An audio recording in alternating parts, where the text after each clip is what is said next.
এ আমার যুবক বাবারা, আমার মুরব্বী বাবারা, এ আমার পর্দার মা বোনেরা, আজকে মুসলমান সন্তানদের চেহারার দিকে তাকাইলে কলিজা ফাটিয়া যায়। আজকে মুসলমান মা বোনদের চেহারার দিকে তাকাইলে কলিজা ভাঙ্গিয়া যায়। তোমাদের জন্য কি আমার নবী এত কষ্ট করছেন? জনাবে মুহাম্মদ রাসূলুল্লাহ সাল্লাল্লাহু আলাইহি ওয়াসাল্লাম তোমার জন্য আমার জন্য হীন এমন কোন কষ্ট নাই যেই কষ্ট করেন নাই।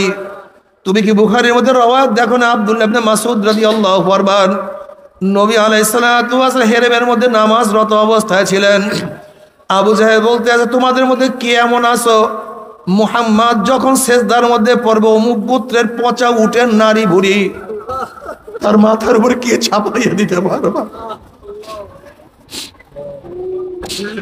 এক কাফের বলতেছে আমি পারবো। নবী আলাইহিস সালাতু ওয়াস সালাম যখন সেজদার মধ্যে পড়িয়া গেলেন, ওই উটের পচা নারী ভুড়ি আমার নবী আলাইহিস সালাতু ওয়াস সালাম মাথার উপরে চাপাইয়া দিছে। আব্দুল ইবনে মাসউদ বলেন, আমি দেখতেছিলাম কিন্তু কিছু করার নাই, আমার সেই শক্তিও নাই যে আমি কিছু করব,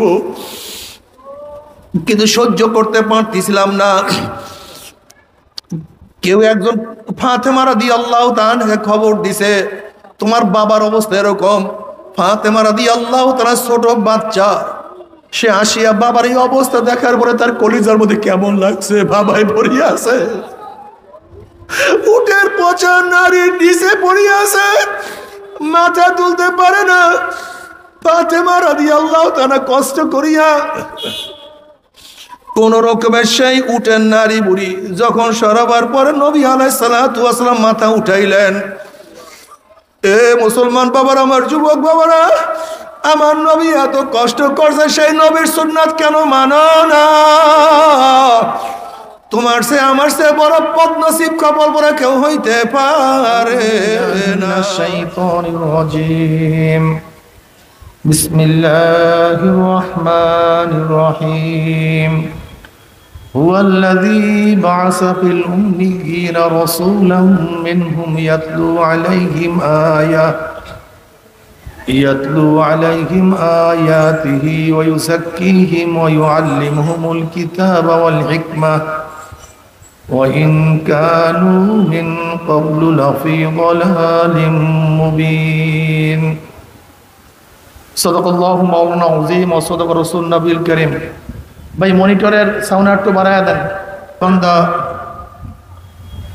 জনাব মুহাম্মদ রাসূলুল্লাহ সাল্লাল্লাহু আলাইহি ওয়াসাল্লামের উম্মতগণ, আল্লাহ পাক রব্বুল আলামিন আপনাকে আমাকে এই ফিতনা ফাসাদের জমানায় যখন তামাম দুনিয়ার থেকে ইসলাম মুসলমান থেকে মিটিয়ে দেওয়ার ষড়যন্ত্র চলতেছে, তামাম দুনিয়ার মধ্যে ইসলাম মুসলমান থাকবে কি থাকবে না এই প্রশ্নের সৃষ্টি হয়েছে। যে জমানে মানুষ নেকের কাজ ছাড়তেছে, গুনার কাজ ধরতেছে, শুধু গুনার কাজ ধরেই না বরং গুনার কাজে প্রতিযোগিতা শুরু করছে কে কার আগে জাহান্নামে যাবে। সবাই বলি নাউযুবিল্লাহ।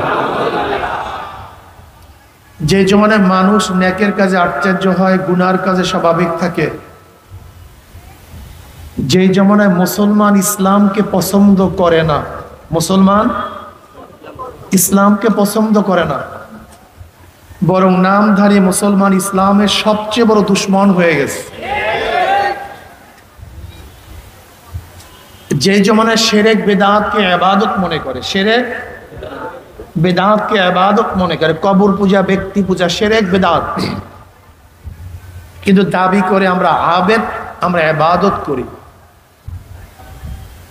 যে জমানায় শিরক বিদআতকে মানুষ ইবাদত মনে করে, আবার যা শিরক বিদআত না তাকে শিরক বিদআত মনে করে। যেরকম ইমাম মানা, মাযহাব মানা, মুযহাবিরা শিরক মনে করে, বিদআত মনে করে, অথচ জরুরি বিষয় এইটাকে কি মনে করে? শিরক বিদআত। তাহলে যে জমানায় মানুষ শিরক বিদআতকে ইবাদত মনে করে, আবার যা শিরক বিদআত না তাকে শিরক বিদআত মনে করে, যেই জমানায় আংশিক দিন পালন করেও পরিপূর্ণ দিন পালন করার ঢিকুর তুলে পালন করে আংশিক দিন, দাবি করে আমার চেয়ে বড় দিনদার আর কেউ নাই। যেই জমানায় ইসলামের খেলাফ কাজ করেও নিজেকে মুসলমান দাবি করে, সেই মুহূর্তে আল্লাহ পাক রব্বুল আলামিন আপনাকে আমাকে কোরআন ও হাদিসের মজলিস, আলেম ওলামা, মুমিন মুত্তাকিন, জাকিরিন শাকিরিনদের গুরুত্বপূর্ণ এক দামি মজলিসে আসার, বসার, বলার, শোনার তৌফিক আল্লাহ পাক দান করছেন।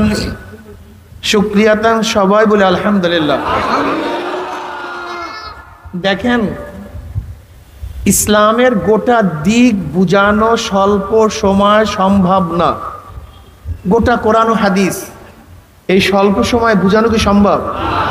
আবার আমার মধ্যে সেই জ্ঞান আছে যে গোটা কোরআন ও হাদিস সম্পর্কে আপনাদেরকে জ্ঞান দেব? না, আমার মধ্যে জ্ঞান আছে না সময় আছে, দুইটারই অভাব। এর জন্য কথা হবে সংক্ষিপ্ত, একেবারে সংক্ষিপ্ত। খুব খেয়ালের সাথে কথাগুলি শোনা চাই, ঠিক আছে না ভাই? একেবারে ধ্যান ও খেয়ালের সাথে কথা শুনবো। যেহেতু অনেকেই হয়তো জীবনে প্রথম আসছি, আবার অনেকে 1 বছর, 1.5 বছর, 6 মাস পরে মাহফিলে আসছি। এই সময়টাকে গুরুত্ব দিয়ে খুব খেয়াল ও ধ্যানের সাথে কথা শোনা চাই। হতে পারে একটা কথা যদি আপনার অন্তরের মধ্যে বসে যায়, আপনি একজন আল্লাহর ওলি হয়ে যেতে পারেন। কি কথা ঠিক না? এই মাজলিস এত গুরুত্বপূর্ণ, এত দামি। আমাদের শায়খ মুর্শিদ নব্বর আল্লাহু মারকাদাহু আমরা বলতেন, বাবা, কোন ব্যক্তি হক্কানে উলামায়ে কেরামের বয়ান শোনার জন্য যদি বাড়ি থেকে রওনা করে, বয়ান শেষে আখিরে মোনাজাত দিয়ে বাড়িতে চলে যায়, তার আমল নামায় 50 লক্ষ নেকের কাম লিখাই হতে পারে না। এই যে একবার সুবহানাল্লাহ পড়ছেন, পড়ার সাথে সাথে আমল নামায় 1000 নেকি লেখা হয়ে গেছে। কয় হাজার নেকি? 1000 নেকি লেখা হয়ে গেছে, 1000 গুনাহ ঝরে গেছে। এই মাজলিস অনেক গুরুত্বপূর্ণ, অনেক দামি। আমি যে আয়াত শরীফ তেলাওয়াত করছি, আল্লাহ পাক কালামে পাকের মধ্যে মান হুয়াল্লাযী বাআসা ফিল উম্মিয়্যিনা রাসূলাম মিনহুম, হুয়াল্লাযী, ওই সত্তা। ওই সত্তা কে? আল্লাহ কে? সংক্ষিপ্ত আল্লাহর পরিচয় আমি দেব সংক্ষিপ্তভাবে। আল্লাহকে হুয়াল ওয়াজিবুল ওজুদ আল মুস্তাজিবুল জামি সিফাতিল কামালিয়া, সত্তাকে, আল্লাহকে, যিনি সব সময় অস্তিত্বের মধ্যে আছেন। সত্তাকে, আল্লাহকে, হুয়াল ওয়াজিবুল ওজুদ, আল্লাহকে, যে সব সময় অস্তিত্বের মধ্যে আছেন। তেনার অস্তিত্ব কোনো কালে, কোনো সময়, কোনো অবস্থাতেই বিলীন হয় নাই। কথাটা বুঝাতে পারি? আদির থেকে, অনন্তর থেকে তিনি অস্তিত্বের মধ্যে আছেন। আবারও মাইক উঠতেছে, বাইরের সাউন্ড বাড়াইছো কেন?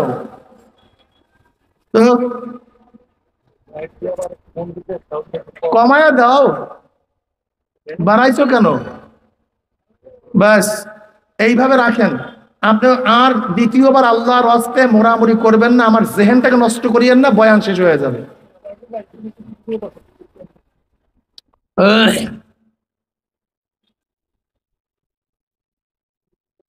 পরিপূর্ণ গুণের সাথে যিনি সবসময় অস্তিত্বের মধ্যে আছেন, তিনি হলো সত্তা। কি কথা ঠিক না? সত্তাকে হুয়াল আউয়াল, তিনি প্রথম, তিনি প্রথম। যেরকম 5-এর আগে, সবাই জবাব দিবেন না কেন? বলো নাকি? 4-এর আগে, 3-এর আগে, 2-এর আগে, 1-এর আগে, এক, এই প্রথম। বাস এখান থেকে শুরু। বুঝাতে পারি নাই। মাইক বানাইছে কে? মানুষ। মানুষ বানাইছে কে? আল্লাহ বানাইছে কে? প্রথম, হুয়াল আউয়াল, তিনিই প্রথম, তিনিই শুরু। বুঝাতে পারি নাই। যেরকম এই প্রশ্ন অহেতুক, অযৌক্তিক। 5-এর আগে 4, 4-এর আগে 3, 3-এর আগে 2, 2-এর আগে, তা প্রত্যেক সংখ্যার আগে সংখ্যা আছে, কিন্তু 1-এর আগে এখন কোন জাহেল যদি প্রশ্ন করে প্রত্যেক সংখ্যার আগে সংখ্যা আছে, তা একের আগে থাকবে না কেন? প্রত্যেক সংখ্যার আছে, সংখ্যার আগে কি আছে, তো একের আগে থাকবে না কেন? তখন জাহেলকে বলবেন যে ভাই, সব সংখ্যার আগে সংখ্যা থাকে কিন্তু একের আগে কিছু থাকে না, এখান থেকে শুরু হয়। তা সব সৃষ্টির আগেই স্রষ্টা থাকে, লেকিন স্রষ্টার আগে কিছু থাকে না। বুঝাতে পারি নাই? আল্লাহ পাক নিজেই জবাব দেন, হুয়াল আউয়াল, হুয়াল তিনি প্রথম, হুয়াল আখির তিনি শেষ, হুয়াল জাহির তিনি প্রকাশ্য, হুয়াল বাতিন তিনি গোপন। বুঝাতে পারি নাই? আল্লাহকে যিনি সবসময় কির মধ্যে আছেন। আরে ভাই, আমি কি পাথরের সামনে কথা বলতেছি নাকি? বলবেন তো আল্লাহকে যিনি সবসময় অস্তিত্বের পরিপূর্ণ গুণের সমন্বয়। কিসের গুণের সমন্বয়? পরিপূর্ণ পূর্ণ গুণের সমন্বয়। যেই সত্তা সব সময় অস্তিত্বের মধ্যে আছেন তিনি আল্লাহ। গুণ বোঝেন তো? যেমন আমি দেখি, আমার দেখা একটা গুণ। আমি শুনি, শোনা আমার একটা, আমি কথা বলি, কথা বলা আমার একটা। এরকম আল্লাহরও অনেক গুণ আছে। আল্লাহরও কি আছে? যেমন আমরা দেখি, আল্লাহও দেখেন। আল্লাহ দেখেন কি দেখেন না? হুয়াল বাসির তিনি দেখেন। কিন্তু আমরাও দেখি, আমাদের দেখা আর আল্লাহর দেখার মধ্যে পার্থক্যটা কি? আমাদের দেখা অপূর্ণ, আল্লাহর দেখাটা পূর্ণ। যেমন আমরা এখন দেখি, আগে দেখতাম না। এখন দেখি, ভবিষ্যতে দেখব না। আলোতে দেখি, অন্ধকারে দেখি না। বুড়া হইলে অন্ধ হয়ে গেল আর আল্লাহ পাক রব্বুল আলামিন আগেও দেখছেন, এখনো দেখেন, ভবিষ্যতেও দেখবেন। তিনি অন্ধকারেও দেখেন, আলোতেও দেখেন। তাই আমাদের দেখাটা অপূর্ণ আর আল্লাহ পাকের দেখাটা। একসাথে বলেন না কিন্তু সবাই। কথা না বললে কিন্তু আমি ক্লাস করব, আমি শুট টুট দিয়ে চলিয়ে যাবো, এরকম বয়ান আমি করতে পারি না। আমি এখন পড়াবো আপনাদেরকে। আপনার সবাই আমার ছাত্র, আমি আপনাদের ওস্তাদ। কি বলবেন? মনে কিছু নেন না। অল্প সময় ছাত্র হন, ফায়দা হবে। আমরাও শুনি, আল্লাহও শোনেন। আল্লাহ পাকের একটা গুণ শোনা, আমরাও। কিন্তু পার্থক্যটা কি? আমরা কাছে শুনি, দূরের আওয়াজ শুনি না। আল্লাহ দূরেরটাও শোনেন।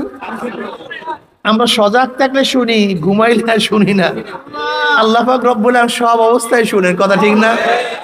আল্লাহ শোনাটা কেমন? 7 তবক জমিনের নিচে একটা পিপিলিকাও যদি হাঁটে, তার পায়ের আওয়াজ কে পান? ওনার গুণটা পূর্ণ, আমাদের গুণটা অপূর্ণ। আল্লাহ পাক হাই, আল্লাহ পাক জিন্দা। আমরাও তো জিন্দা ভাই, নাকি আমরা মরতে? আমরা সবাই কি?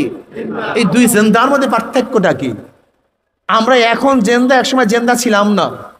এখন জিন্দা আছে, একসময় জিন্দা। কিন্তু আমার মাওলায় কেমন জিন্দা?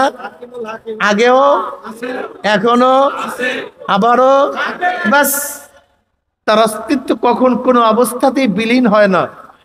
আমাদের অস্তিত্ব বিলীন হয়। আল্লাহ পাক খালেক, তিনি স্রষ্টা। স্রষ্টার বাহিরে যা কিছু আছে সব সৃষ্টি। তিনি স্রষ্টা। স্রষ্টার বাহিরে যা কিছু আছে সবই। যে জাহেলরা বলে স্রষ্টা বলতে কেউ কিছু নেই, আমি জাহেলকে প্রশ্ন করব, জাহেল, আমি তোমাকেই প্রশ্ন করি, তুমি স্রষ্টা না সৃষ্টি? যে নাস্তিকরা স্রষ্টাকে মানে না, স্রষ্টার অস্তিত্বকে স্বীকার করে না, সেই জাহেলকে প্রশ্ন করেন, গাধাকে প্রশ্ন করেন, গাধা তুমি স্রষ্টা না সৃষ্টি? ওই গাধায় কি বলবে? সে স্রষ্টা। কি বলবে? তা যেখানেই সৃষ্টি আছে সেখানেই স্রষ্টা আছে। স্রষ্টা ব্যতীত ক্ষতি ব্যতীত খুতবা হয় না, কাতেব ব্যতীত কেতাবাদ হয় না। কি কথা ঠিক না? একজন কাতেব যখন কিতাব লিখবে, তো এইটাকে বলবেন লিখা। লিখা আসলে কোথার থেকে? যদি কোনো লেখকই না থাকে, তা লিখবে কে? বক্তৃতা। কেউ যদি বক্তৃতাই না করে তাই বক্তৃতা হবে কিভাবে? কথা বোঝাতে পারি নাই। তা দেখেন, স্রষ্টা ব্যতীত সৃষ্টি। আপনাদের খুব ভালো মনে রাখতে হবে, গোটা দুনিয়াটা হলো অজুদে জিল্লি। গোটা দুনিয়া কি ভাই? অজুদে জিল্লি, ছায়া অস্তিত্ব। ছায়া অস্তিত্ব বুঝান? ছায়ারও কিন্তু একটা অস্তিত্ব আছে। যেমন মানুষের ছায়া, গাছের ছায়া, চেয়ারের ছায়া নাই, ফ্যানের ছায়া নাই, ঘরের ছায়া। তা ছায়ারও একটা অস্তিত্ব আছে কি নাই? কিন্তু ছায়া অস্তিত্ব আর একটা অস্তিত্ব ব্যতীত অস্তিত্ব আসতে পারে না। যেরকম মানুষের ছায়া, মানুষ ব্যতীত মানুষের ছায়া কোনোদিন হতে, গাছের ছায়া গাছ ব্যতীত, ঘরের ছায়া। তা দেখেন, ছায়ার একটা অস্তিত্ব আছে, কিন্তু ছায়ার অস্তিত্ব আর একটা অস্তিত্ব নির্ভরশীল। যদি আর একটার অস্তিত্ব না থাকে তা ছায়ার অস্তিত্ব আসতে, গোটা দুনিয়ার ছায়া অস্তিত্ব। কি অস্তিত্ব? আমরা কি জানলাম? ছায়া অস্তিত্বের জন্য আর একটা অস্তিত্বর প্রয়োজন। যেহেতু গোটা দুনিয়া, গোটা মাখলুকাত ছায়া অস্তিত্ব, তাহলে পিছনে আর একটা অস্তিত্ব আছে। ছায়া অস্তিত্ব কোনোদিন অস্তিত্বে আসতে পারে না আর একটা অস্তিত্ব ব্যতীত। সেই অস্তিত্ব কে? সেই অস্তিত্ব আল্লাহ।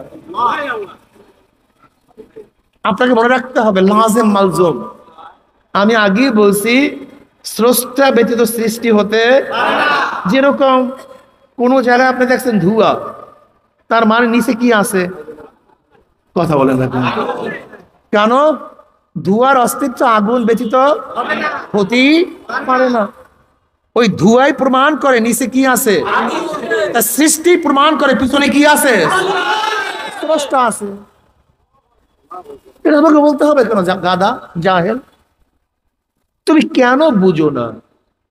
গরুর পায়খানা থেকে বুঝতে পারি, গোবর থেকে বুঝতে পারি এখান থেকে গরু গেছে।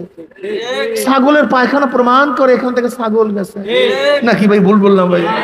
উটের পায়খানা প্রমাণ করে এখান থেকে, আরে ভাই উটের পায়খানা যদি প্রমাণ করে এখানে উট গেছে, ছাগলের পায়খানা যদি প্রমাণ করে এখান থেকে ছাগল গেছে, ঘোড়ার পায়খানা যদি প্রমাণ করে এখান থেকে ঘোড়া গেছে, তাই গোটা মাখলুকাতকে প্রমাণ করে আমার আল্লাহ আছে।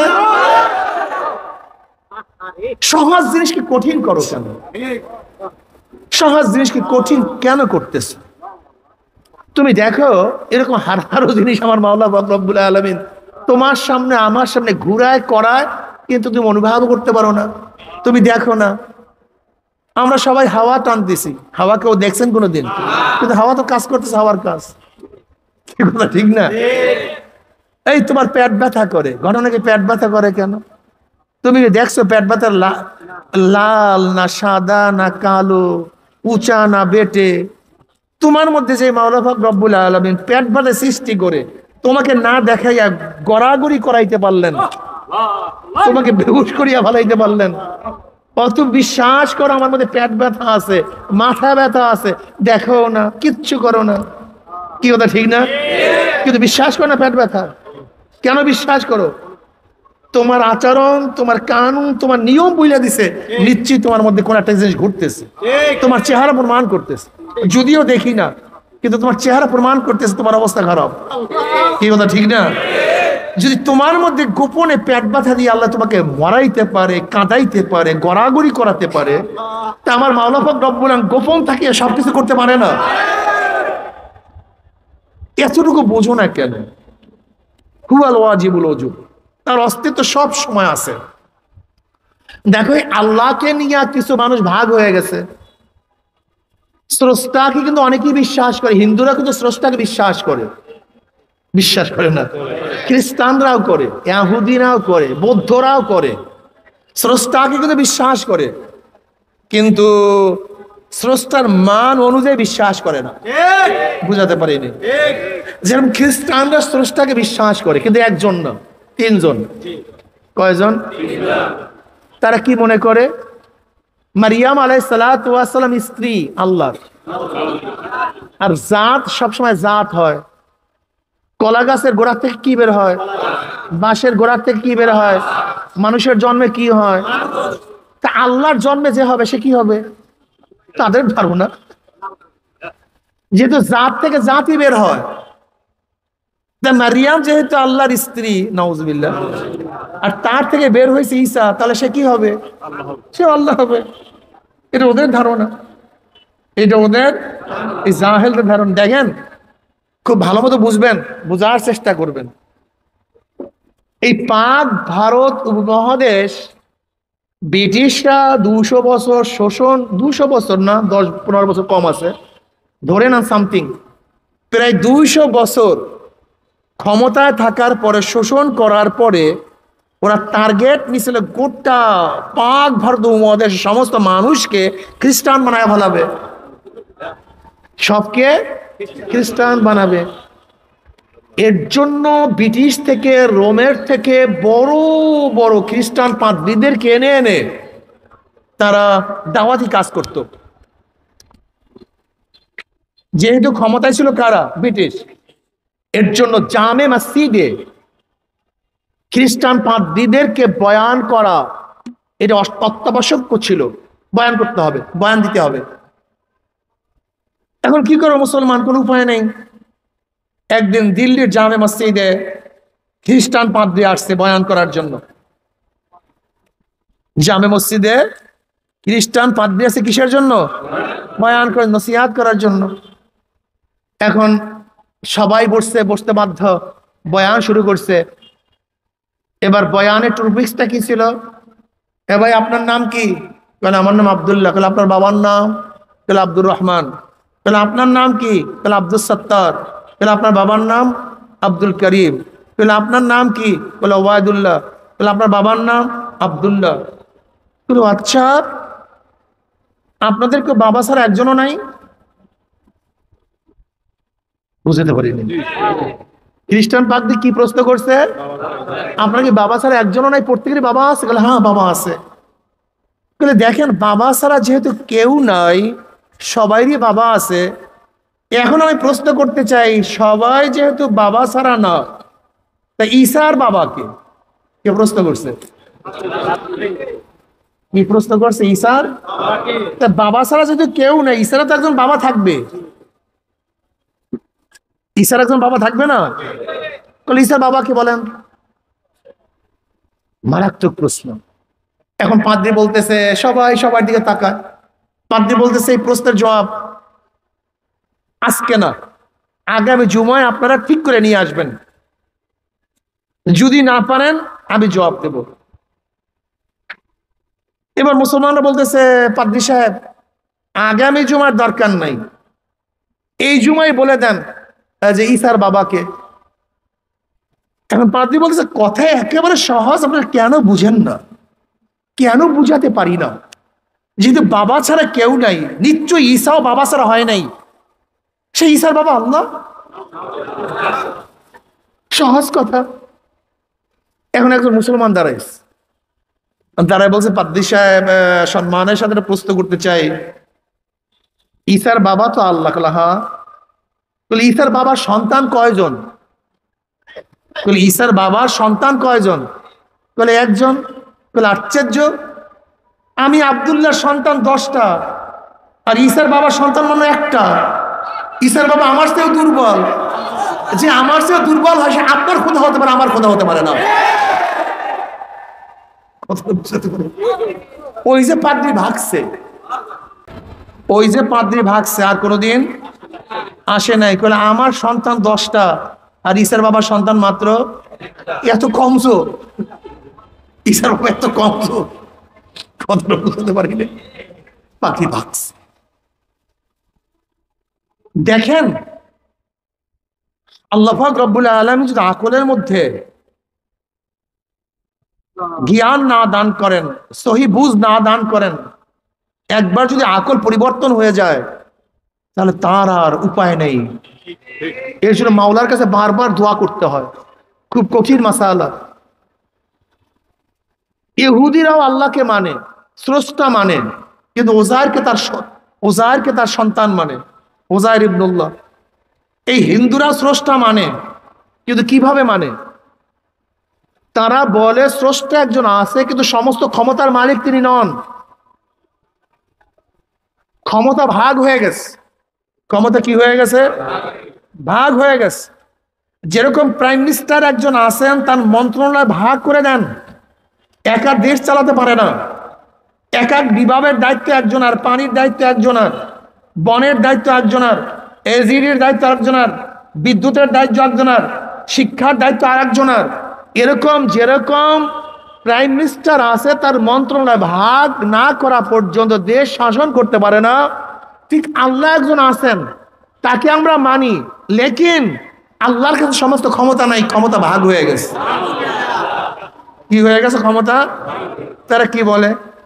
বিদ্যা বুদ্ধি দেওয়ার ক্ষমতা সরস্বতীর কাছে। এর জন্য আমরা সরস্বতীকে পূজা করি। আপনি হিন্দুর কাছে প্রশ্ন করবেন, ভাই হিন্দু তুমি সরস্বতীকে পূজা করো কেন? সে বলবে কি, আমি যদি সরস্বতীকে পূজা করে সন্তুষ্ট করতে পারি তাহলে বিদ্বান হয়ে যাব। হিন্দুকে প্রশ্ন করেন, ভাই তুমি গণেশকে কেন পূজা করো? সে কি বলবে, ধ্বনি বানানো এবং না বানানোর ক্ষমতা গণেশের কাছে। যদি আমি গণেশকে শ্রদ্ধা নিবেদন করে আরাধনা করে সন্তুষ্ট করতে পারি, আমি কি হয়ে যাব? ধনী হয়ে যাব। ভাই তুমি কালীকে কেন পূজা করো? কলে ঝোলা কলেরা বসন্ত শান্তি সুখ দেওয়ার মালিক এই কালী। যদি আমি তাকে আরাধনা করে সন্তুষ্ট করতে পারি, আমার কি হবে না? রোগ শোক হবে না। তার মানে এক একজনের কাছে এক একটা ক্ষমতা। সূর্যের কাছে এক ক্ষমতা, চাঁদের কাছে এক ক্ষমতা, বাতাসের কাছে এক ক্ষমতা, গঙ্গি দেবীর কাছে এক ক্ষমতা, অগ্নি দেবীর কাছে এক ক্ষমতা। অর্থাৎ আল্লাহ একজন আছে, কিন্তু সমস্ত ক্ষমতার মালিক তিনি নন। কথাটা বুঝতে পারিনি। আমরা আল্লাহকে বিশ্বাস করি। কেমনে বিশ্বাস করি? আমরা বিশ্বাস করি কুল হু আল্লাহু আহাদ, আল্লাহু সামাদ, লাম ইয়ালিদ ওয়া লাম ইউলাদ ওয়া লাম ইয়াকুল লাহু কুফুয়ান আহাদ। আল্লাহকে একক, জন্ম দেন নাই, জন্ম নেন নাই, সমাদ, বেনিয়াজ, বেপরোয়া, সমস্ত ক্ষমতার মালিক একচ্ছত্র তিনি, অন্য কেউ না। বুঝাতে পারিনি। ঠিক হিন্দুদের এই বিশ্বাস থেকে আমাদের মুসলমানদের মধ্যে কিছু জাহেলদের মধ্যে বিশ্বাস চলে আসছে যে জান্নাত নেয়ার মালিক আমার গুরু, আমার পীর, সুস্থ করার মালিক আমার পীর, জাহান্নাম থেকে বাঁচাবার মালিক আমার পীর। এর জন্য তারা নামাজের কাছে যায় না, আল্লাহকে সেজদা করে না, ওই ব্যক্তিকে সেজদা করে। আল্লাহর সামনে মাথা নত করে না, ওই ব্যক্তির সামনে মাথা নত করে। তাদের ধারণা কি? যেরকম হিন্দুদের ধারণা, এদের ধারণার মধ্যে কোনো পার্থক্য নাই। এর জন্য দেখবেন তারা একেবারে ওই হিন্দুদের মধ্যে পিছনে এরকম ফিরিয়া ফিরিয়া যায়, এরকম মাথা নত করে কবরকে সেজদা করে। ওই একই আকীদা, একই বিশ্বাস। আল্লাহ আমাদের সবাইকে মাফ করে দেব। আর আমরা বিশ্বাস করি জান্নাতে নেওয়ার মালিককে, জাহান্নাম থেকে বাঁচাবার মালিককে, হেদায়েতের মালিককে, গোমরা করার মালিককে। এখানে কার কোনো হাত নাই। আল্লাহর বাহিরে কোন নবী, কোন রসুল, কোন ওলির কোনো ক্ষমতা নেই। আমাদের বিশ্বাস কি? খোদ জনাবে মুহাম্মদ রাসূলুল্লাহ সাল্লাল্লাহু আলাইহি ওয়াসাল্লাম ইচ্ছা করলেই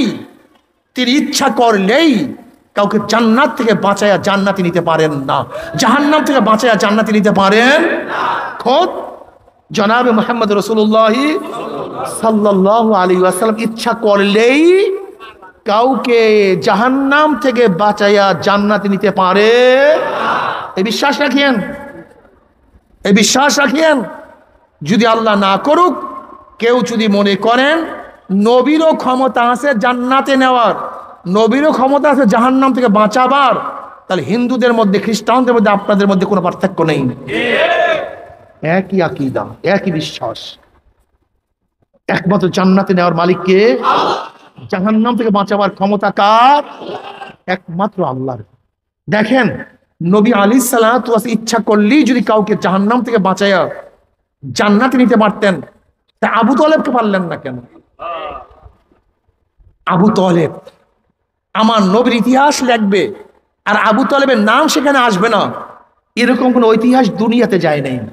আবু তলেবের নাম আসতেই হবে। আপনি কি জানেন শিয়াবে আবু তলেবে নবী আলাইহিস সালাতু ওয়াস 3 বছর অবরুদ্ধ ছিলেন, তখন আবু তলেব তার সাথীত্ব ছাড়েন নাই। আবু তলেব আমার নবী আলাইহিস সালাতু ওয়াস সালামের বাঁচাবার জন্য, তাকে বাঁচাবার জন্য ঢাল হিসাবে দাঁড়ায় যাইতেন। হাজারো কাফের বেঈমানদের অত্যাচার সহ্য করতেন, এত মহাব্বত করতেন, আল্লাহ পাক নিজেই স্বীকৃতি দেন, ইন্নাকা লা তাহদি মান আহবাবতা, হে নবী আপনি যাকে মহাব্বত করেন ইচ্ছা করলেই আপনি তাকে হেদায়েত দিতে পারবেন না।